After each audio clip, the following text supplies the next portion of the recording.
తెలంగాణలో కూడా ప్రచారానికి నేడు చివరి రోజు కావడంతో కాంగ్రెస్ విస్తృత ప్రచారం చేయనుంది. కాంగ్రెస్ అగ్రనేత ప్రియాంక గాంధీ కాసేపట్లో తెలంగాణకు రానున్నారు. తాండూర్, కామారెడ్డిలో ఎన్నికల ప్రచారం నిర్వహించనున్నారు. సీఎం రేవంత్ రెడ్డితో కలిసి ఎన్నికల ప్రచారంలో పాల్గొంటారు ప్రియాంక. ముందుగా తాండూరులో నిర్వహించే జనజాతర సభలో ప్రియాంక గాంధీ పాల్గొంటారు.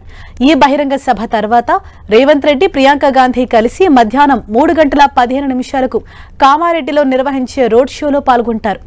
ముందుగా కామారెడ్డిలో బహిరంగ సభ నిర్వహించాలని కాంగ్రెస్ భావించింది. అయితే కొన్ని కారణాల వల్ల దీనిని రోడ్ షోగా మార్చారు. ఇప్పటికే పలువురు కాంగ్రెస్ అభ్యర్థులకు మద్దతుగా ప్రియాంక గాంధీ ప్రచారం నిర్వహించారు.